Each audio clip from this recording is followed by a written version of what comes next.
नमस्कार दोस्तों, सभी का स्वागत है चार्ट पुंजों की नई वीडियो में। और दोस्तों, आज के दिन एक काफ़ी बड़ा सेल ऑफ देखने मिला। काफ़ी सारे बॉडी को एनगल्फ कर लिया आज के कैंडल ने। आज एक गैप फिल की उम्मीद तो थी, और गैप फिल के बाद हम एक्सपेक्ट कर रहे थे ऊपर का रेजिस्टेंस लेवल आज शायद एक बार अटेम्प्ट करे, सिर्फ आज के दिन। इसके लिए मैंने ऑब्जर्वेशन में बोला था आज के दिन कि अगर डाउ पॉजिटिव रहेगा तो शायद निफ्टी भी उसके साथ पॉजिटिव हो जाए, और 23,450 के ऊपर हम एक लेवल को मॉनिटर कर रहे थे आज। लेकिन इंट्राडे देखते हैं तो क्या हुआ, गैप फिल हुआ। जो हमें लग रहा था गैप फिल होगा, यहाँ पे गैप फिल हो गया। उसके बाद जो वॉलेटिलिटी बनी वो बहुत ही ज़्यादा अनएक्सपेक्टेड थी। तो गैप फिल होने के बाद तुरंत यहाँ पे हम देखते तो एक बार के लिए देख रहे 300 पॉइंट का कट अपने को देखने मिलता है। वो 300 पॉइंट के कट के बाद यहाँ पे आप देखिए साइडवेज होता है। साइडवेज होने के बाद फिर से जाके ये अटेम्प्ट करता है अपना हाई निकालने को। खासकर ये एक जो कैंडल बनी है 1145 की, काफ़ी एक अचानक से एकदम से मोमेंटम आया और काफ़ी वन वन वे स्पाइक वाली कैंडल बनी। उसके बाद फिर मार्केट नीचे आ जाता है और उसके बाद फिर चॉपीनेस होके एंड में बंद हो जाता है। तो ये जो मार्केट है काफ़ी हार्ड है ट्रेड करने को। और जो आज लकीली आउट ऑफ मार्केट थे किसी काम की वजह से, और जो इंटरडे ट्रेडर्स हैं वो बच गए होंगे, क्योंकि ये वॉलेटिलिटी काफ़ी ज़्यादा है। ऐसे अभी मार्केट खत्म होने के बाद हमको चार्ट देख के लगता है कि नहीं सर, हम क्या करते, हम यहाँ पे ना ऐसा एक ट्रेड सेटअप कर लेते। यहाँ पे नीचे बेस बन गई और यहाँ पे हमने बाय कर लिया और यहाँ पे हमने सेल कर लिया। तो लोग ऐसा चीज़ें करते हैं, या फिर वो बोलेंगे सर यहाँ पे ना एक ऐसी ट्रेंड लाइन जा रही है, ये मैंने ट्रेंड लाइन यहाँ पे ड्रॉ करी, जैसे ही ब्रेक डाउन हुआ हमने इधर ऐसा लगाया और ये ट्रेड कर लिया। तो ये बैक डेटेड डेटा देख के बोलना काफ़ी आसान है, लेकिन एक्चुअल में आज का मार्केट काफ़ी ज़्यादा टफ मार्केट था और ये इतनी वॉलेटिलिटी एक्सपेक्टेड नहीं थी।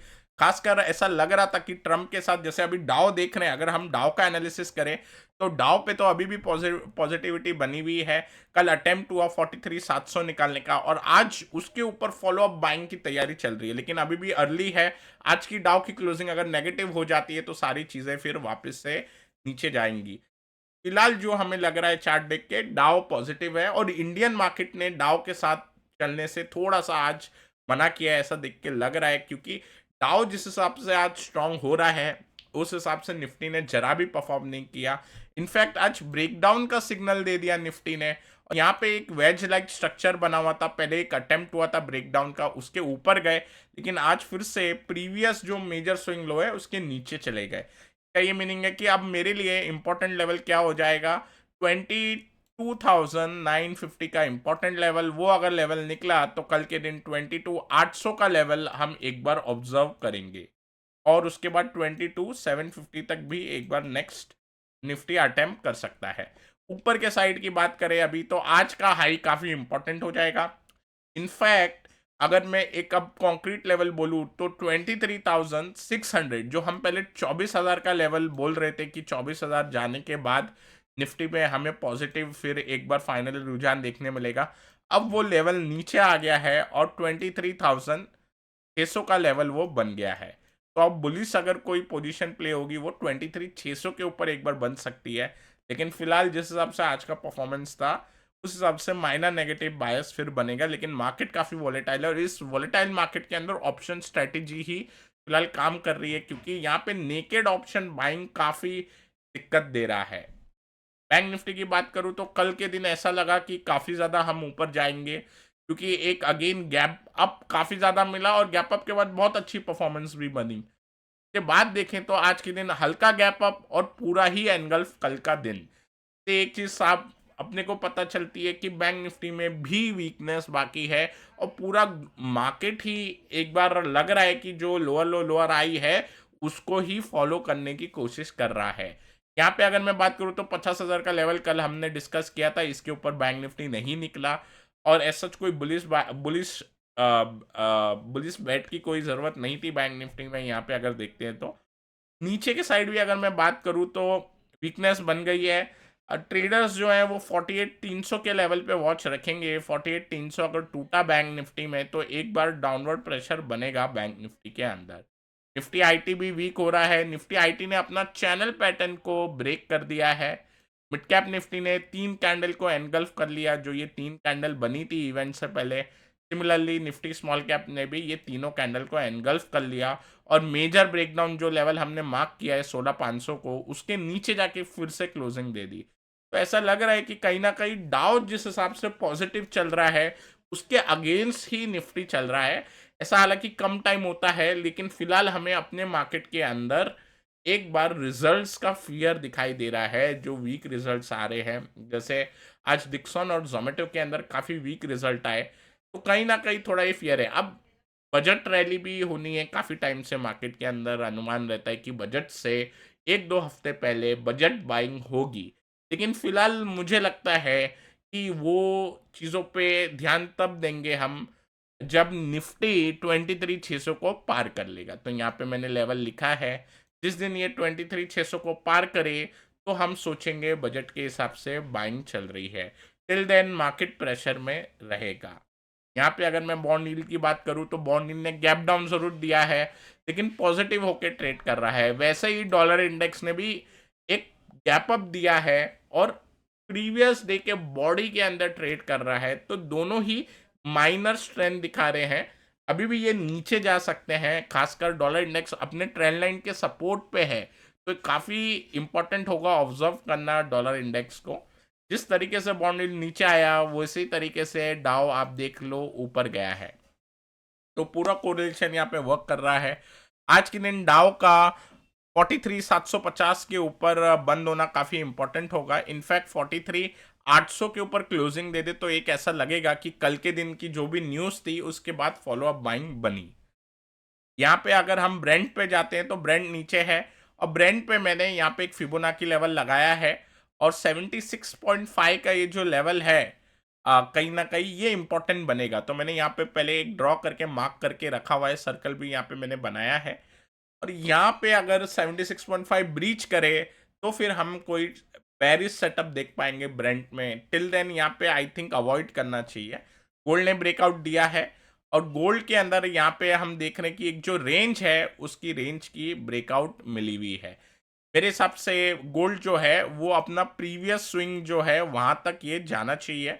यहाँ पे ड्रॉ भी किया हुआ है, तो यहाँ पे प्रीवियस स्विंग तक एक बार अनुमान रहेगा। सिल्वर जो है वो अंडर परफॉर्म कर रहा है। बिटकॉइन ने भी कल की पूरी मूव अपने को एक बार एग्जॉस्ट कर दी। अब दोस्तों यहाँ पे कमोडिटी साइड देख के ऐसा लग रहा है कि कमोडिटी में गोल्ड विन करना चाहिए थोड़े टाइम के लिए, और बिटकॉइन थोड़े टाइम के लिए और साइडवेज हो सकता है। सिल्वर पीछे से फिर फॉलो करेगा। जिस दिन गोल्ड अपना प्रीवियस स्विंग हाई निकाल दे उस टाइम पे सिल्वर पे बैट करना एक आई थिंक अच्छा चीज होगा, तो वो चीज हम ध्यान में रखेंगे। अब दोस्तों बात करते हैं जोमेटो की। उसमें एक स्टडी नजर आ रही है, तो मैं जोमेटो लगा देता हूँ कि बहुत बड़ी ट्रेंड लाइन का ब्रेकडाउन आज दिया है जोमेटो ने। सेकेंड चीज यहाँ पे अगर आप देखोगे ना, तो हमने head and shoulder pattern study किया है, उसके अंदर left shoulder, head, right shoulder, ठीक है। बट कभी कभार क्या होता है ये स्ट्रक्चर प्रॉपरली फॉर्म नहीं होता, और यहाँ पे अगर हम देखते हैं तो कहीं ना कहीं जोमेटो 300 के ऊपर क्लोजिंग करने से अटक रहा था, ठीक है। तो ऊपर पे सेलिंग प्रेशर था, जोमेटो का सेलिंग बैंड 280 से लेके 300 रुपया था, ठीक है।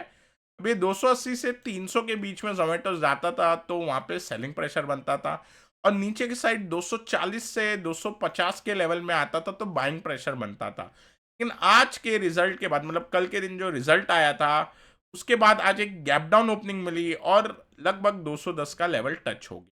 तो यहाँ पे मुझे लग रहा है कि ये एक डिस्ट्रीब्यूशन का ही साइन है, जैसा अपने को स्मॉल कैप के अंदर देखने मिला। काफी सिमिलर डिस्ट्रीब्यूशन साइन है इन स्मॉल कैप। आप देखिए यहाँ पे तो H N S type pattern है, यहाँ पे जो पीक्स है ये एक डिस्ट्रीब्यूशन का संकेत देते हैं, चैनल पैटर्न में बना हुआ है। इंडेक्स के अंदर रैली बहुत समय से हो रही है। अगर आप अप्रैल से देखें तो 8,000 वाला इंडेक्स लगभग 20,000 तक टच हो गया एक साल के अंदर। तो ये जो सारी बाइंग हुई थी, ये बाइंग के बाद डिस्ट्रीब्यूशन अब अपने को दिखाई दे रहा है, और एफआईआईज भी जम के बेच रहे हैं ये पूरे डिस्ट्रीब्यूशन फेज में। तो अभी यही चीज अगर हम जोमेटो पे लेके जाएं तो जोमेटो के ऊपर एक चीज अभी अपने को दिखाई देगी, वो है बड़ी trend line, just like Nifty small cap. और वो कैसे दिखाई देगी, यहाँ पे मैं आपको चार्ट पे पीछे लेके जाता हूँ, और यहाँ पे हम एक ट्रेंड लाइन ड्रॉ करते हैं।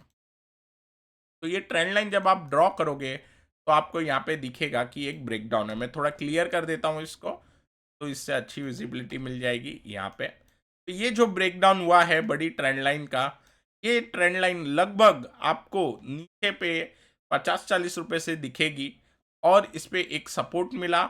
सेकेंड चीज, इस पे ये ब्रेकडाउन हुआ तो उसका रीटेस्ट हुआ और वो फेल हो गया, तो इससे ये ट्रेंड लाइन अपने को वैलिडेट होती हुई दिखाई दे रही है। तो अभी अगर हम जोमेटो को चार्ट पे देखते हैं, तो एक अंडर परफॉर्मेंस वाला साइन बन सकता है, और ये जो 200 दिन का मूविंग एवरेज है उसके नीचे भी ये रिजल्ट के बाद जोमेटो चले गया है। तो अभी लेट अस सी कि जोमेटो क्या करता है, लेकिन मेरे हिसाब से जैसा अगर हम टेक्निकल स्टडी करते हैं, उस हिसाब से लग रहा है कि एक बार जो रैली बनी थी, वो रैली के बाद ये जो पैटर्न बना उसका एक ब्रेकडाउन दिखाई दे रहा है। अब इस पैटर्न को ना हम असेंडिंग इस तरीके से भी वेज मान सकते हैं, और मैं ये लाइन भी ड्रॉ कर रहा हूं क्योंकि अगर मैं यहाँ पे लाइन चार्ट लगाऊं, लाइन चार्ट पे हमको लगभग एक डबल टॉप या इस तरीके से असेंडिंग वेज पैटर्न दिखाई देता है। अभी 200 डायमंड टूट गया है, अर्निंग भी नेगेटिव है, बड़ी ट्रेंड लाइन भी टूट गई है, तो थोड़ी सी दिक्कत यहाँ पे देखने मिल सकती है, क्योंकि स्टॉक के अंदर डिस्ट्रीब्यूशन फेस जिस हिसाब से स्मॉल कैप में हो रहा था वैसा ही सिमिलर स्ट्रक्चर यहाँ पे भी है, और उसका ब्रेकडाउन है। अब बजट के टाइम कुछ अगर निकल के आएगा या मार्केट बजट पे रैली करे, तो ये सारे स्टॉक ज़्यादातर अंडर परफॉर्म करने चाहिए, क्योंकि ये सारे स्टॉक आपके 200 दिन के मूविंग एवरेज के नीचे चल रहे हैं। तो हमें अगर बजट जो भी व्यूअर्स हैं वो अगर बजट के हिसाब से कोई स्पेकुलेशन करते हैं, तो उन्हें ये ट्राई करना चाहिए कि स्टॉक जो 200 डेमा के ऊपर है या 200 डेमा पे कंसोलिडेट कर रहे हैं, मतलब 200 डेमा तोड़ा नहीं है अभी तक, उन पे फोकस करना ज़्यादा एक अच्छा ऑप्शन हो सकता है। और दोस्तों एक अपडेट जो मैं देता हूँ, हम वेनसडे के दिन एक बार सेक्टर के ऊपर वीडियो निकालने वाले थे, लेकिन उसमें थोड़ा डिले हो जाएगा, उसमें रिसर्च अभी भी चालू है। हमने वो नेक्स्ट वेनेसडे को फिर उसको थोड़ा आगे पुश किया है। और जो लाइव ट्रेडिंग के कमेंट आपको मैंने बोला था कि कमेंट करें यूट्यूब के नीचे, तो आप सब ने कमेंट किए, और ये लाइव ट्रेडिंग वाला पार्ट भी फिर हम स्टार्ट कर देंगे। तो वो फ्राइडे के दिन मैं स्टार्ट करना चाहूँगा, फ्राइडे के दिन। और अगर फ्राइडे बाय चांस अगर मेरा थोड़ा शेड्यूल बिजी रहता है तो मैं उसको इन्फॉर्म कर दूंगा फिर मंडे से। लेकिन एक बार अगर हम स्टार्ट कर देंगे फ्राइडे को, तो फिर लगातार मैं 15 दिन तक एक बार वो सेशन कंटिन्यू करूंगा।